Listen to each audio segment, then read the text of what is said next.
when I was telling my kids what love felt like, that's what I felt like when we were doing the books and records for Firehouse 123, warm, fluttering. And I knew instantly I wanted to be an accountant.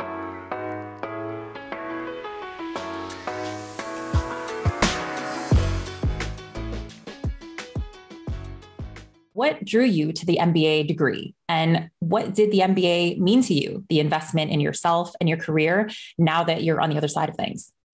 Well, I'm lucky. I'll just start with that. When I was in middle school, I was exposed to the world of accounting. We actually did a course in middle school where we did the books and records for something called Firehouse 123.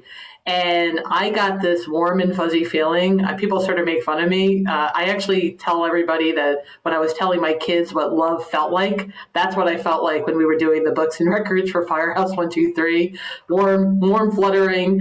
And I knew instantly I wanted to be an accountant. So I ended up going to undergraduate school, got a degree in economics at SUNY Albany, but I always had my eyes set on accounting. And Baruch, for those of you who don't know, it's an awesome school. It's a great school in New York City, is known for a lot of things, but it's really known for its MBA program for accounting. So I chose it. I didn't apply to any other schools because I knew that was the one for me, but it wasn't easy. And so I learned, I would say the beautiful thing about MBAs, depending on where you are in your life when you do one, you get exposed to people that may have worked for a few years and then come back. And so for me, the benefits both of the coursework itself, but the people I was with every day, people that were 5-10 years older than me.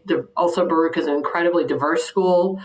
So I was surrounded by people that didn't look like me. It taught me a lot. And I knew it was an investment in me. And I got a lot of support from my mom and my professors. I did have to, actually, we were talking about this before we started, I had to commute from Long Island to get there. So I would get up around 4:35 in the morning. I would take a train, the really long train for anybody who's from Long Island on this call, to New York City, and then I would work all day at a small accounting firm. And then around 4 o'clock, I'd walk to Baruch and I'd be doing my homework in Penn Station around 9 or 10 at night at the Penn Station bar.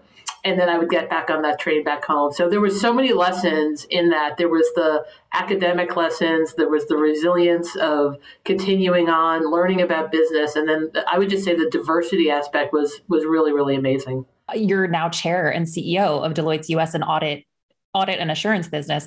Was this always in your sight? You know, your passion and love for accounting from your post-MBA days to today. What did your path to the C-suite look like? And what do you think has been key to your success?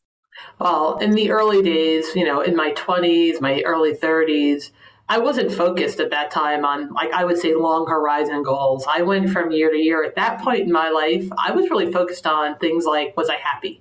That's really important to me. And, did I like the people I worked with? Was I learning new things every year? Was there opportunity to do something new? Was I relevant in what I was doing? Was I having fun? And over time, I started to accumulate experiences, accumulate relationships, start to learn about how you get different opportunities. And I really was focused on piecing things together to see what did I want to do next. And I did start setting longer term horizon goals. I became a partner at our firm. I started doing different things.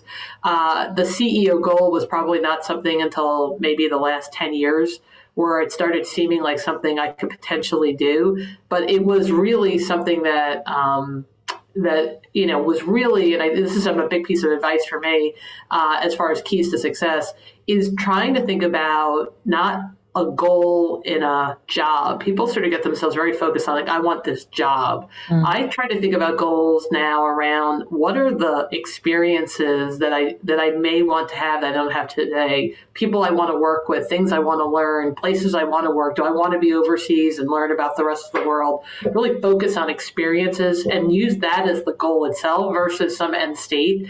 And also start to realize there's no straight lines, right? We talk a lot about keys to success. I didn't become the CEO because I did these 5 things. There's no recipe. I have a lot of our young people come to me and say, if I want to do this, what do I need to do? And you start to realize there's zigzags in life, right? There's things that you go off and do. And I'm also, by the way, a huge fan of this movie called Sliding Doors. It's a movie with Gwyneth Paltrow. And basically, She runs to the subway and she just misses getting on.